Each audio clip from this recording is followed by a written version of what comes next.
하나님의 말씀 두 군데서 보시겠습니다. 역대상 29장 10절에서 14절, 골로새서 2장 6절에서 7절 말씀 함께 읽으시겠습니다. 그래서 다윗이 온 회중 앞에서 주님을 찬양하였다. 주 우리 조상 이스라엘의 하나님, 길이길이 찬양을 받아 주십시오. 주님, 위대함과 능력과 영광과 승리와 존귀가 모두 주의 것입니다. 하늘과 땅에 있는 모든 것이 다 주의 것입니다. 그리고 이 나라도 주의 것입니다. 주께서는 만물의 머리 되신 분으로 높임을 받아 주십시오. 부와 존귀가 주께로부터 나오고 주께서 만물을 다스리시며 주의 손에 권세와 능력이 있으시니 사람이 위대하고 강하게 되는 것도 주의 손에 달렸습니다.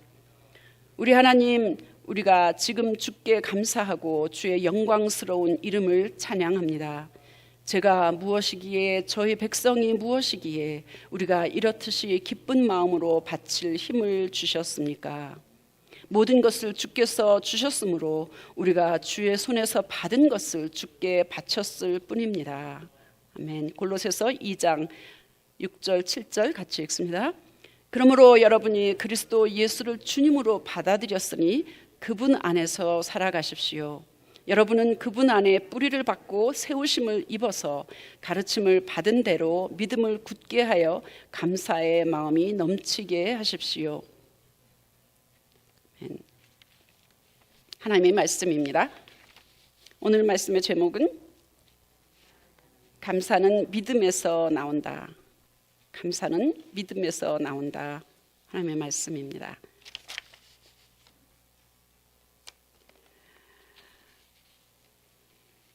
여러분 감사 많이 하세요? 네? 네.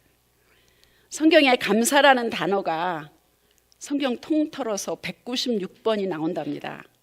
그런데 그 중에서 구약에 132번, 신약에 64번 그렇게 나온답니다. 근데 구약 132번 나오는 것 중에서 시편에만 77번이 나온대. 77번이나 시편의 반 이상이잖아요. 시편은 누가 주로 썼죠? 다윗이 주로 썼어요. 그죠? 네. 신약은 64번 나오는 것 중에서 48번이 바울 서신에 나온답니다. 신약 27권 중에서 13권의 편지를 바울이 썼는데 거기에만 48번이 나온대요. 3분의 2가 넘는 겁니다. 그죠? 그래서 그게 어쨌다고. 제가 최근에 본 설교 영상 중에서 감사는 환경 때문이 아니다 라는 말씀에 제가 공감이 됐고 많은 은혜를 받았습니다. 어떻게 바울과 다윗은 성경에 나오는 인물들 중에서도 가장 파란만장, 기구한 인생, 세상적으로 보면 참으로 힘들고 어려운 인생을 살았던 그 두 사람이 그 다른 누구보다도 감사를 더 많이 했을까? 하나님은 어떻게 하나님 사랑하시는 종들을 그렇게 힘든 가운데 놓아두셨을까? 신비입니다. 그런 거 생각하면 감사는 역시 환경 때문에 세상이 주는 안락함, 평안함, 풍족함, 안전함 이런 것에만 의존하는 것은 아니구나 확신할 수가 있습니다. 저는 오늘 그래서 진정한 감사는 믿음에서 나온다라는 주제를 가지고 두 군데 말씀을 통해서 함께 묵상하려고 합니다. 우리는 흔히 일상생활에서 언제 감사하세요? 언제 감사해요?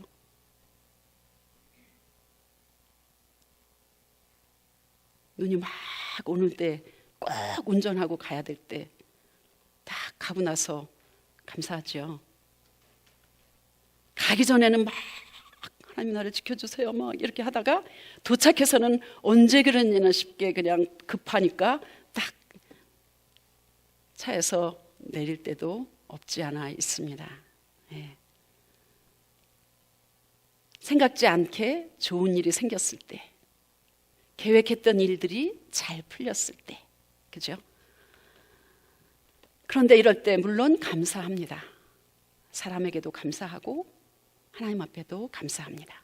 그런데 의외로 이런 감사는 오래가지 않더라고요. 금방 잊어버리더라고요. 여러분도 그러시겠지만 저도 때때로 사람들을 도와줄 일이 있습니다. 9번 도와주다가 한 번 일이 잘 안 돼. 도움을 받는 사람이 기대한 것만큼 성과가 좋지 않았어. 그럴 때는 9번 도움 받은 거는 다 잊어버리고 불평하고 원망하고 탓하는 경우가 굉장히 많이 있습니다. 저도 그런 적이 있었겠죠.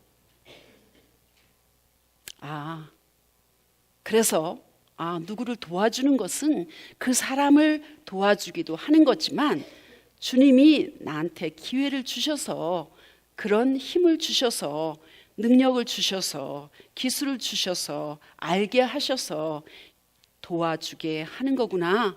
주님의 일을 하는 그런 마음으로 하고 나서도 그냥 하나님 앞에만 감사를 올려드리는 것, 그것이 제가 배운 것입니다. 여러분 어떠세요?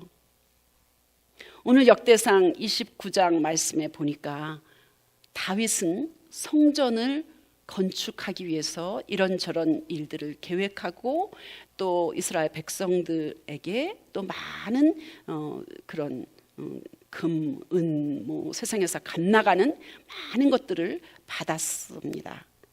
물론 다윗 자신도 값진 것을 성전을 위해서 드리기로 하고 드렸습니다.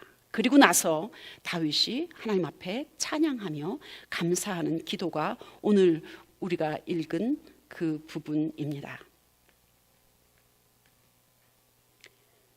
다윗의 기도는 찬양입니다. 찬양, 감사 굉장히 비슷합니다. 그죠? 예를 들면 큰 사고가 났어. 차는 폐차할 지경이 됐는데 나는 의외로 그냥 여기 조금 다친 것밖에 없어. 그럴 때는 이건 기적이 따로 없네.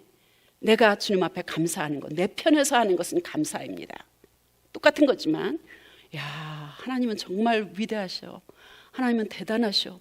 하나님은 정말 나를 너무너무 사랑하시는 그 하나님의 그 자비하심, 사랑하심 놀라워. 하나님께 영광을 올려드리는 것, 그것은 찬양입니다. 비슷하지만 약간의 차이가 있을 줄 압니다. 다윗의 감사 기도에서 다윗은 뭐라고 고백하느냐 하면 모든 것은 다 하나님 것입니다. 부와 존귀도 하나님 것입니다. 주님이 우리에게 주신 것을 그저 돌려드렸을 뿐입니다. 공치사할 게 하나도 없다는 겁니다. 그죠? 주신 분도 하나님이시고 하나님 앞에 드리고 싶은 마음을 주신 것도 하나님이시기 때문에 내가 이러쿵저러쿵 생색을 낼 것도 없고 공치사할 것도 없고 자랑할 것도 없고 내세울 것도 없다는 겁니다. 그저 하나님께 감사할 뿐입니다. 이것이 바로 다윗의 감사, 다윗의 찬양, 다윗의 기도였습니다. 주님만 영광을 받으소서, 주님만 높임을 받으소서. 하나님은 우리가 높인다고 해서 높아지는 분도 아니고 우리가 무시한다고 해서 그분이 낮아지시는 분도 결코 아닙니다. 착각하시면 안 됩니다. 우리가 그분에게 영광을 돌리고 그분을 이름을 찬양하고 높여드리는 것은 누구한테 좋으냐 하면 그렇게 하는 사람에게 은혜가 되고 기쁨이 되고 선물이 되고 영광이 되는 것입니다. 모든 부와 존귀는 주님으로부터 나오는 거라고 하면서 그분이 하시는 일을 다윗은 말하고 있습니다. 만물을 다스리시는 분, 사람을 위대하게도 하고 강하게도 하시는 분, 거꾸로 말하면 사람을 낮추시기도 하고 약하게도 하신다는 말씀이지요. 복을 주시기도 하지만 때로는 하나님은 저주도 하십니다. 사랑도 하시지만 심판도 하십니다. 왜? 사랑의 하나님이시면서 동시에 공의의 하나님이시기 때문입니다. 우리를 얼마든지 좌지우지 죽이기도 하시고 살리기도 하시고 풍족하게도 하시고 뺏어 가지기도 하시고 다스리신다는 것입니다. 그런데 그 하나님이 이스라엘 백성을, 다윗을 축복하셔서 참 아무것도 아닌 이스라엘 백성과 다윗을 축복하셔서 풍성하게 해주셨을 뿐만 아니라 기쁘게 성전을 위해서 바칠 힘을, 바칠 마음을 주셨다는 것입니다. 그것에 감사한다는 겁니다. 결국은 누구한테 감사하는 거냐? 하나님께 감사하는 것입니다. 그렇습니다. 감사는 일단 하나님이 우리의 주인이심을 인정하는 데서부터 시작합니다. 주님의 손길을 믿는 믿음에서부터 시작합니다. 이 땅에서 누리고 있는 모든 눈에 보이는 것, 눈에 보이지 않는 평안, 기쁨, 감사, 이 모든 것들이 하나님께 향한 믿음에서 출발하는 것입니다. 그럴 때에, 그런 믿음에서 출발할 때에 우리는 진짜 감사를 할 수가 있습니다. 내가 했어. 내 거야. 내 능력으로 했어. 내가 잘했어. 이렇게 하는데 어떻게 하나님의 손길을 감사할 수 있겠습니까? 따라서 믿음에 근거한 것이 진짜 믿음이라는 겁니다. 그래서 저는 다윗의 이 찬양, 다윗의 감사기도가 참 좋습니다. 그의 감사가 하나님과의 관계에서 나온 거기 때문에 좋습니다.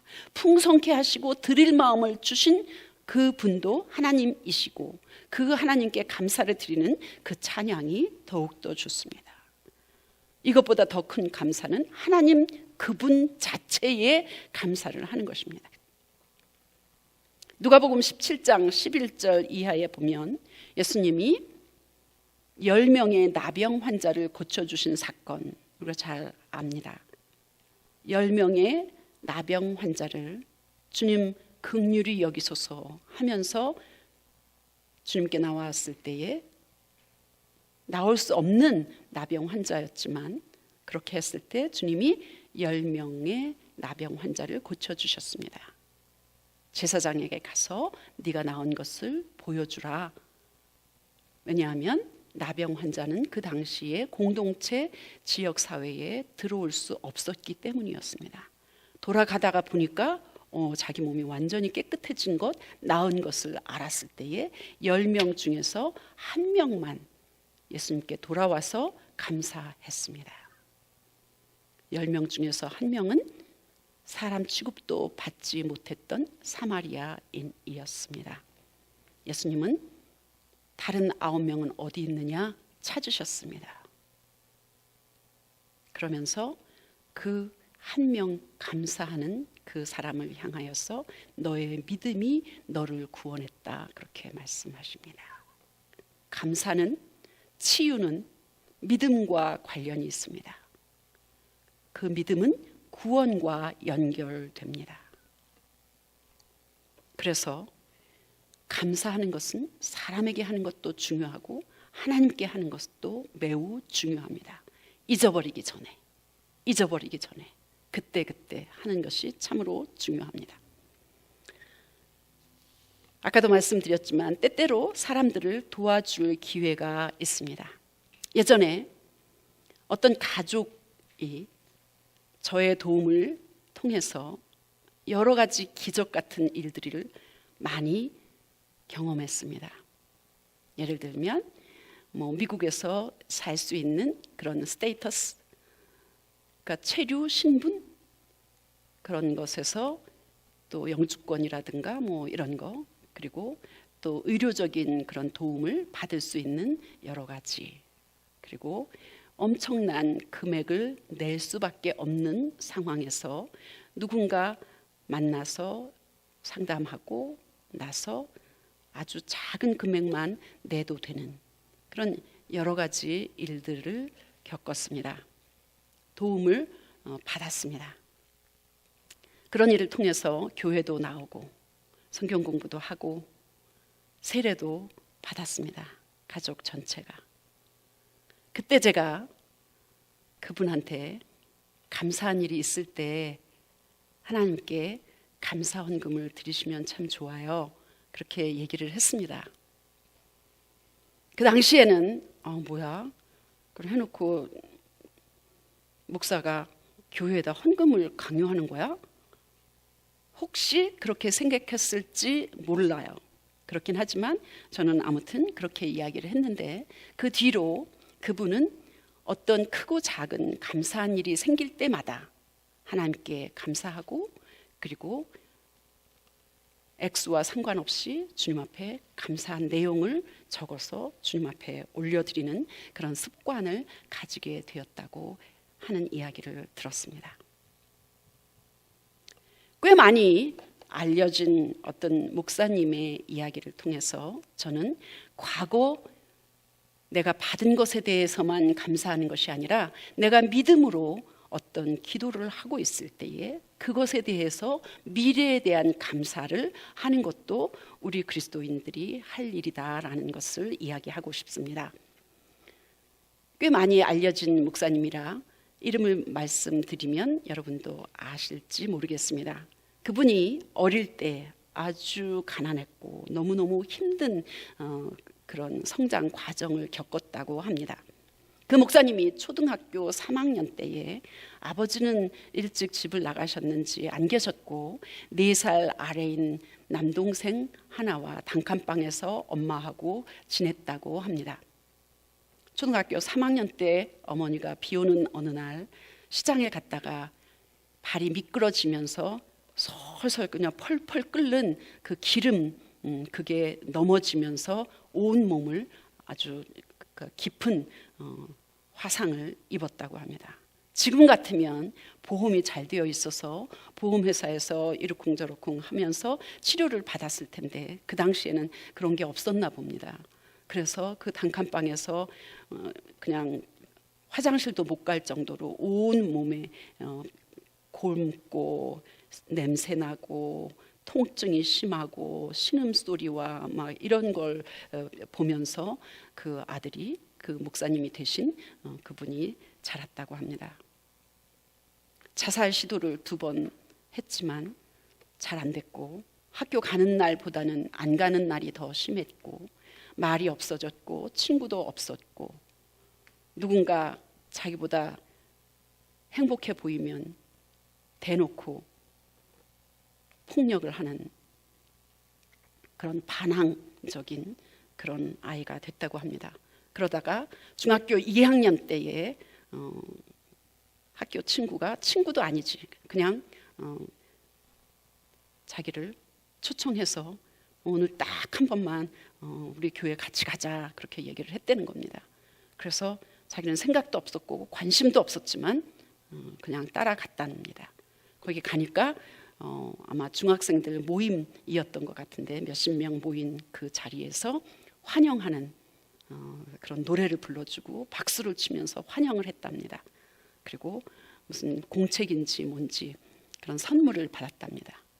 자기는 태어나서 처음으로 나를 환영해주는, 나를 사랑해주면서 나를 박수 쳐주는 그런 사람을 만났다는 그 마음에 너무너무 신기하고 감사해서 그 뒤로 1번, 2번 간 것이 예수를 만나서 결국은 목사님까지 되었답니다. 지금은 너무너무 멋진, 너무너무 훌륭하신 목사님이 되었습니다. 그분은 너무너무 괴로워서 힘들어서 하루하루가 너무 힘들어서 도저히 일기를 그날 있었던 일을 쓸 수가 없었답니다. 그래서 그분이 쓴 일기는 미래 시제로 하는 일기였답니다. 자기가 바라는 것, 자기가 이루지 못한 일들, 자기가 하고 싶은 일들, 꿈, 이런 것들을 담아서 매일같이 미래 시제로 쓰는 것이 일기였다고 합니다. 저는 그분의 그 말씀을 들으면서 히브리서 11장 말씀이 생각났습니다. 믿음은 바라는 것들의 실상이요 보이지 않는 것들의 증거니. 아직 이루어지지 않았는데 바라는 것이 내 육의 눈에 보이지 않지만 하나님이 해주실 것이라고 믿고 그런 믿음을 가지고 기도를 할 때에 그것을 하나님이 기뻐하시지 않을까요?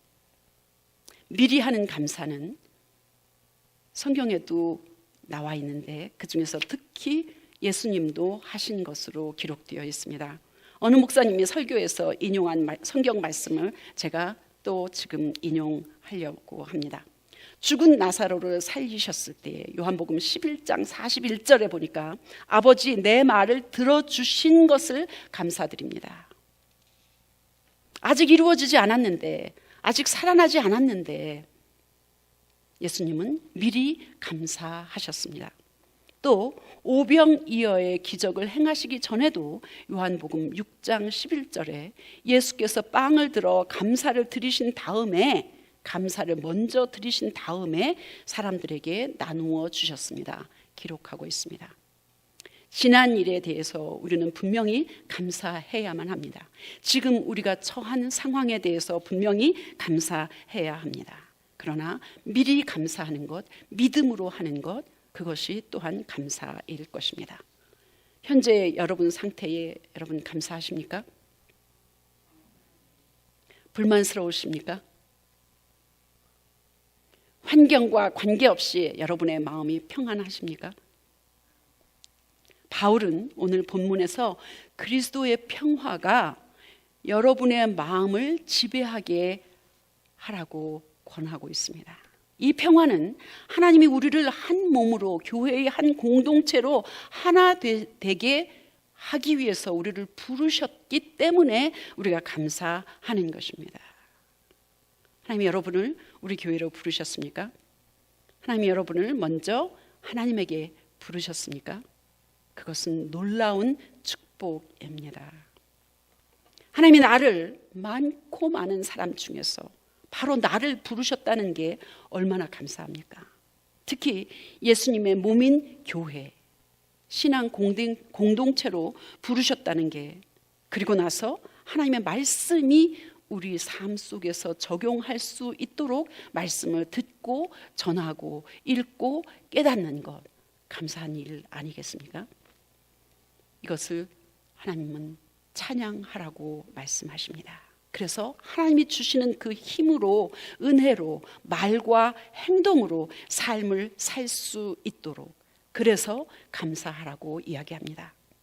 우리의 감사가 그저 눈에 보이는 세상 것에만 국한된다면 그것처럼 불쌍한 일이 어디 있겠습니까?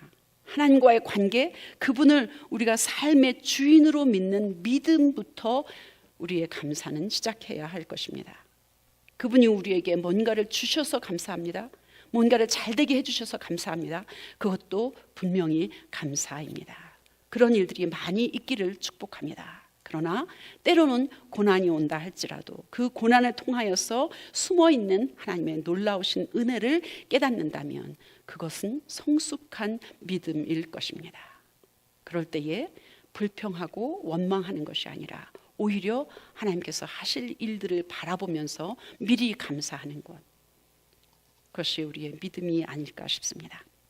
날 구원하신 하나님, 날 자녀 삼으신 하나님, 이 땅에서 뿐만 아니라 천국에서 영원히 살 것을 보장해 주신 하나님, 그 하나님께 감사하는 것, 그것이 믿음에서 나오는 감사이고 과거, 현재뿐만 아니라 미래의 시제로 감사할 수 있는 것이 믿음으로 하는 감사일 것입니다. 상황과 관계없이, 보이는 것과 상관없이, 환경과 관계없이 평안을 누리실 수 있기를 축복합니다. 믿음으로 주님 앞에 감사할 수 있는 우리 모두가 되기를 예수 그리스도의 이름으로 축원합니다. 기도하겠습니다.